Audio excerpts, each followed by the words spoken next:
Good morning, good afternoon, good evening, wherever you may be, and welcome to a very special extra interview of Final Cut. Today, I'm joined by a man who is helping to combat COVID, and he's also a CEO. So, for the first time on my own podcast, I've never felt so small. Ladies and gentlemen, allow me to present to you Chief Executive Officer Pouya Hashemi. Is that how you pronounce your name? Pouya Hashemi. Yeah, that's it, yeah. Sorry about that, yeah. Sorry. Pretty good. So, sorry you. about that. I like your accent. Oh, I'm English, thank you very much. So firstly, how are you? Very good, very good. How are you? Not too bad, thank you very much. Now, you are the CEO/founder of something called Rapid Screen. Now, what is it to those who don't know or have never heard of it?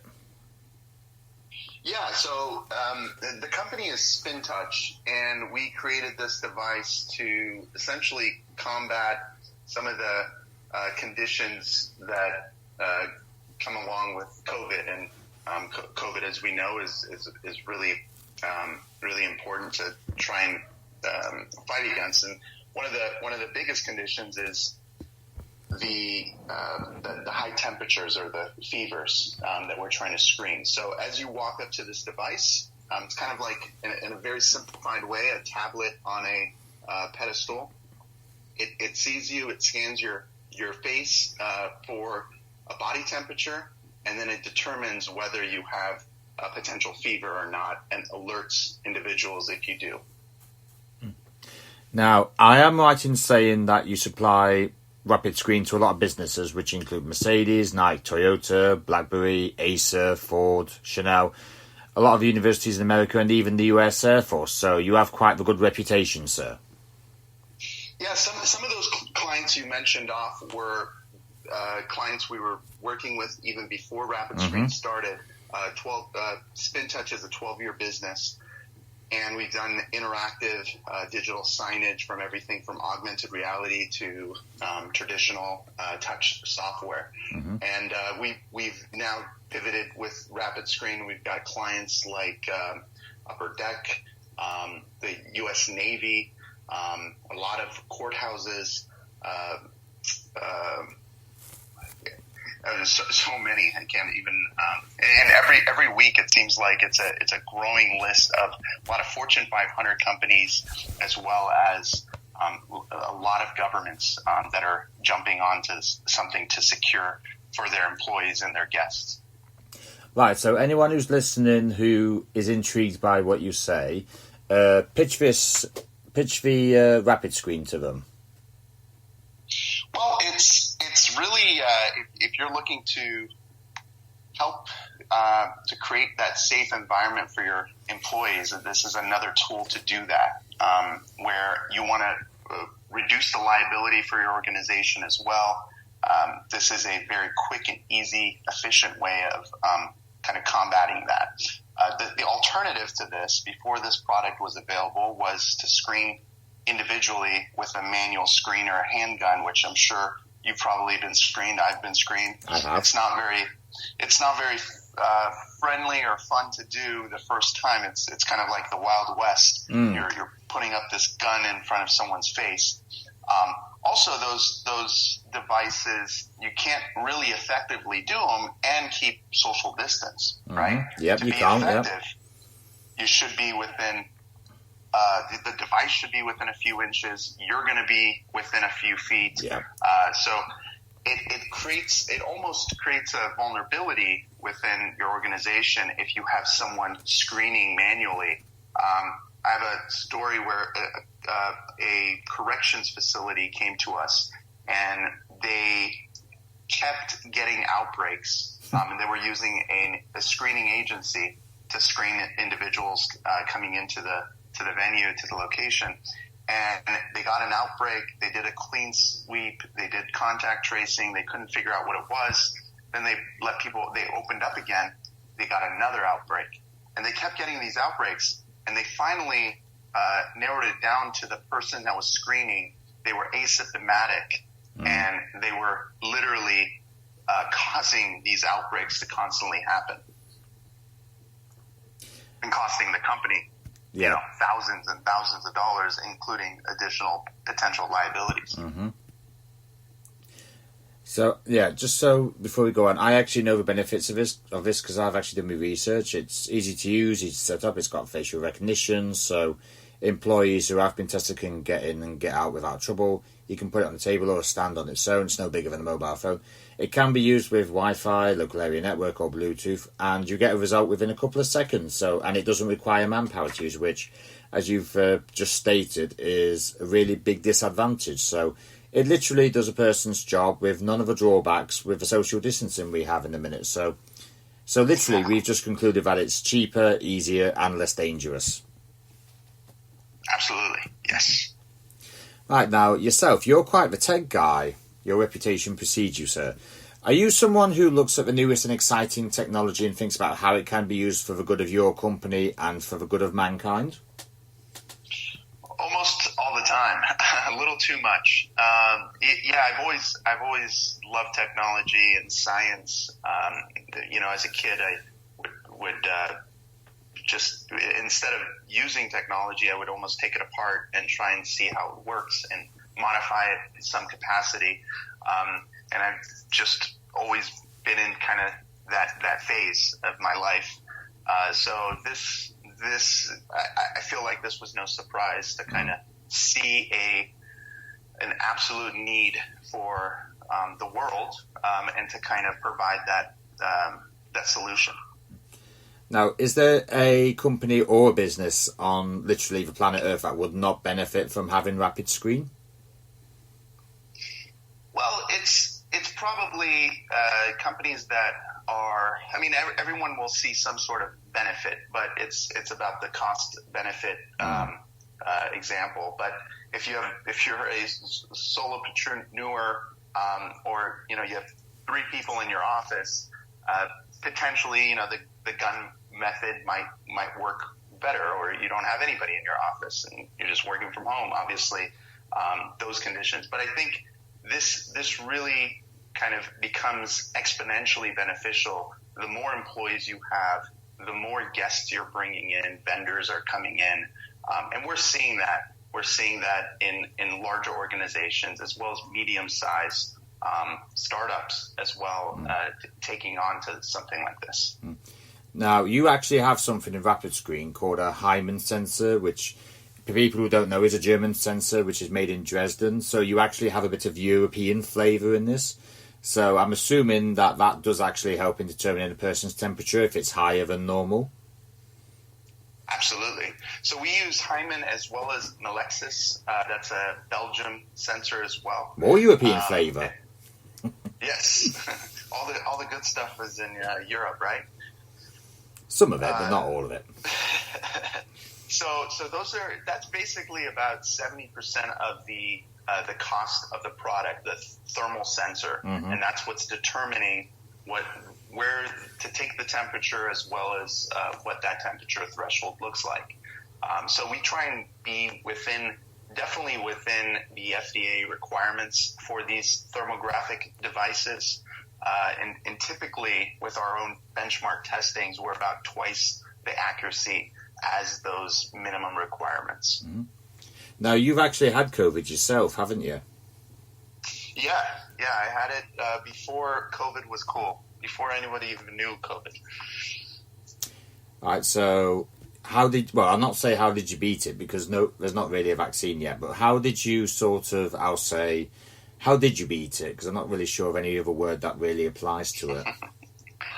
Yeah, so I'm the type of person that when I get sick, I just don't go to the doctors, or I wouldn't go unless I'm almost dying. And This was a case of that. My parents, when they found out how sick I was, and I was actually on vacation in Hawaii, they kind of forced me to go see a doctor.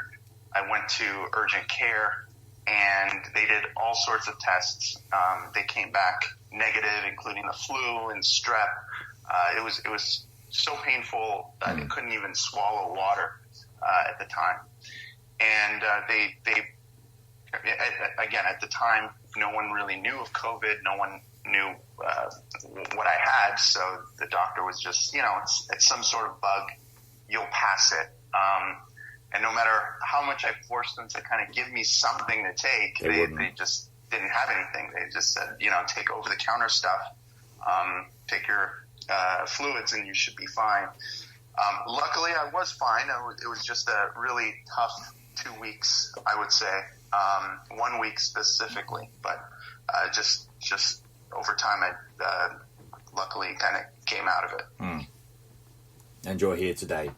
So, have you got an email address or a website that people can look at if they are actually interested in having your product?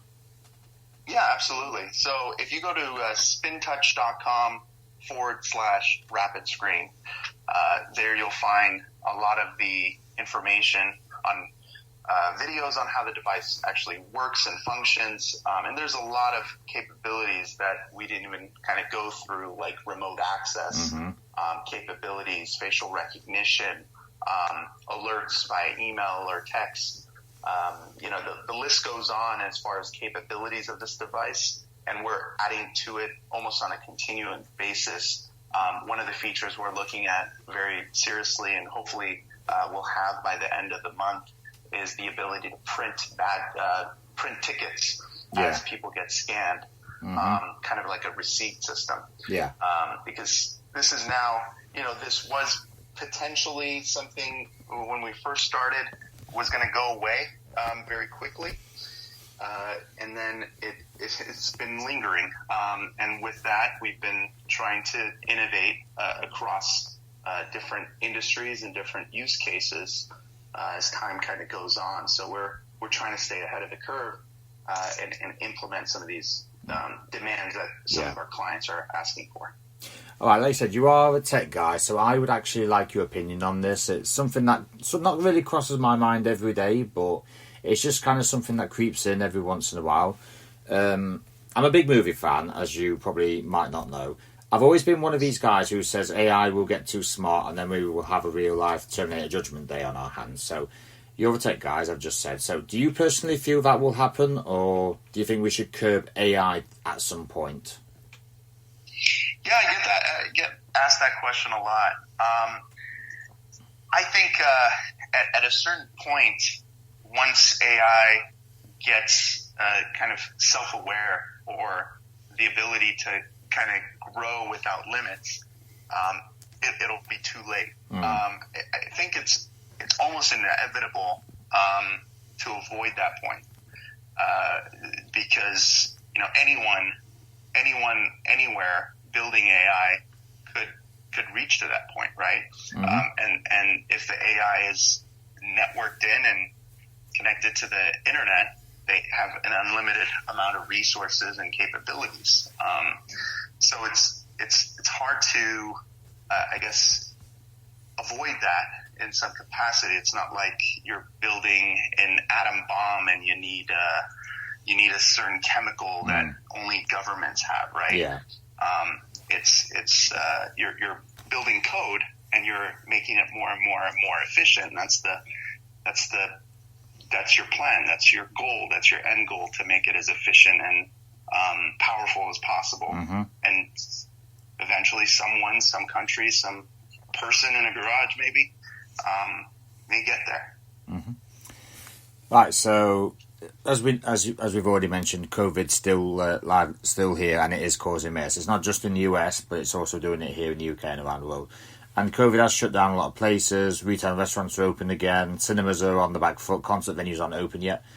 In the UK, we have 12 big venues, which is Glasgow, Dublin, Cardiff, Nottingham, Sheffield, Leeds, Liverpool, Manchester, Birmingham, Newcastle, and we have 2 in London. So, how could rapid screening, in theory, help with reopening those venues? Do bear in mind, though, that these hold between 9,000 and 20,000 people a night.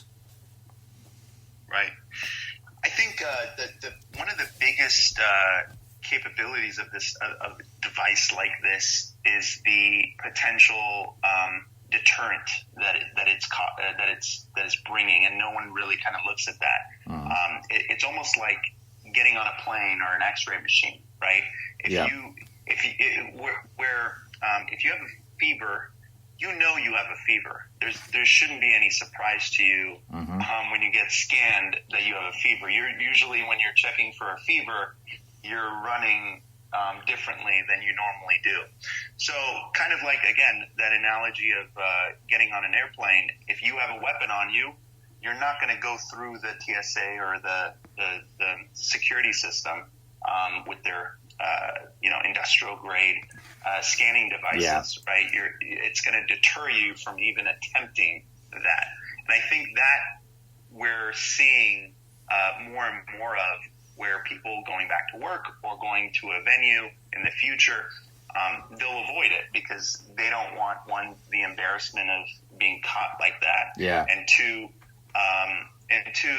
the just you could just test at home very easily and efficiently before you even go out. But if you know a company has this kind of device or is using it on a daily basis, or even, let's say it's an event and they're mentioning that in their tickets, that everyone gets scanned by a rapid screen device, it will potentially, I think, realistically, reduce people even attempting to go in. And that helps it even further, because if you're going to go, let's say, to this event with a group of friends in a car, you're not infecting them either. So it has a kind of a waterfall effect, that in a positive way. So, Fly DSA, Motorpoint, O2, if you're listening, go and ask this man for advice. It will help you out. I should point out those the O2 is in London, which is the UK's biggest arena venue. Fly DSA owns the Sheffield Arena, which is near where I live, and there's Motorpoint Arena, which is near me as well. Both lovely places, but at the minute they're not open because of COVID, obviously. And I do wish they would go back soon, because the entertainment industry is suffering a lot. Absolutely, yeah. And we're seeing a trickle. Right now our focus has been the U.S. market, just because we're located in the U.S.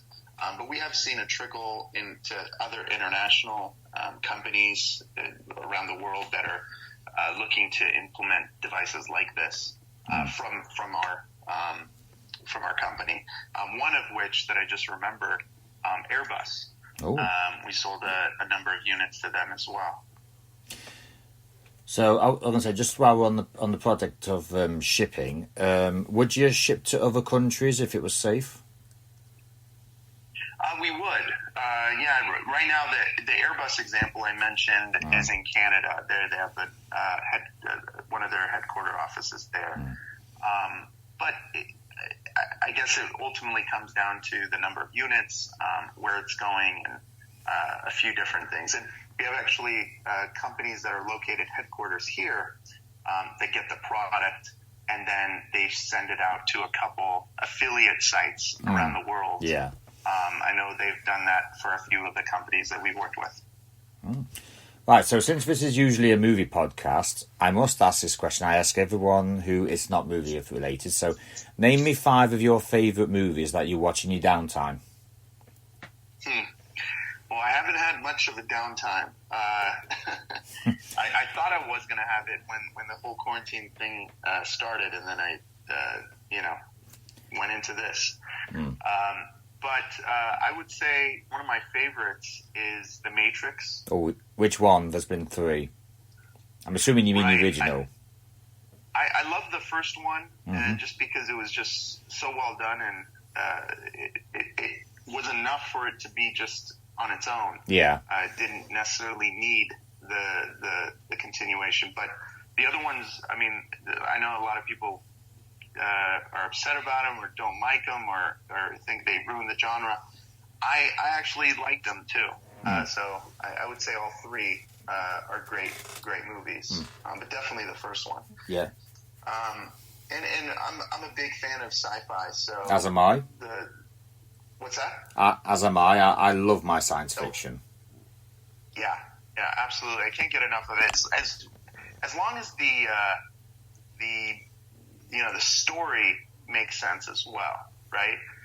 There's a lot of sci-fi that's just a little crazy and a little out there, and it just doesn't continuity doesn't work out.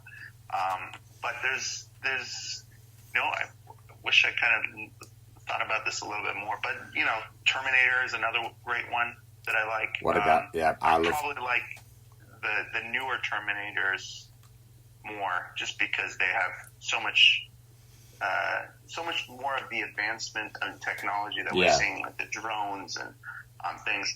And a big favorite of mine, actually, probably number one, would be the Black Mirror episodes. Ooh. Oh yeah, I've seen Black Mirror. Those are actually in the UK, right? Yeah, they're actually on they're on Netflix as well. Yeah, they're on Netflix over here. Yeah. Now that's an example of great story, great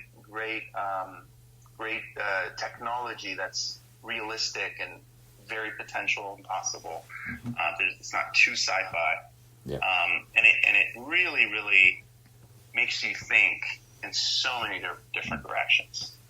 Well, not to mention sci-fi actually is literally like the genre where you can have limitless imagination as well.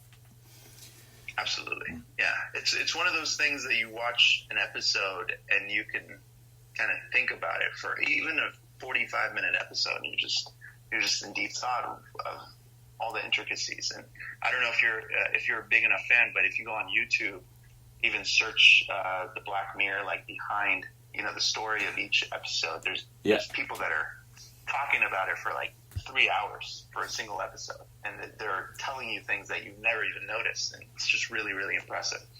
Didn't know that. I'll have to check it out one day.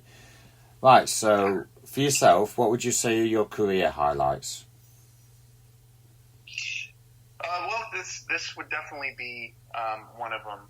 Kind of bringing to market a product this quickly and this efficiently, and that's making such a big impact in the world. But other ones, I would say, when I originally started Spin Touch, and I actually have another company called Sip Awards. We do alcohol review and tasting for consumers. So basically, brands from all over the world submit their product, and we evaluate the different ones, and they win different awards. And that's when you go to the grocery store, you see a gold medal or a silver. That's where it comes from. Yeah, that's your company. So that in that company, we had to do obviously major pivots for COVID as well. But I would say milestone wise, for both companies, it's every time we work with a really big Fortune 500 company that I've always been a fan of before, or a consumer of, right? And now they're paying us.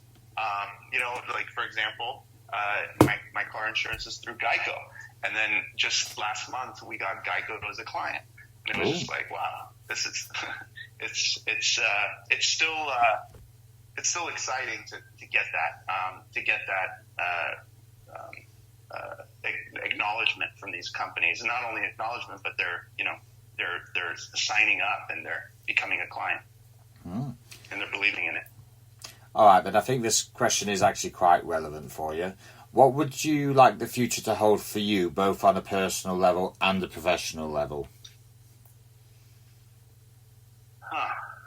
That's an interesting question. Obviously, good health would be one of them, obviously.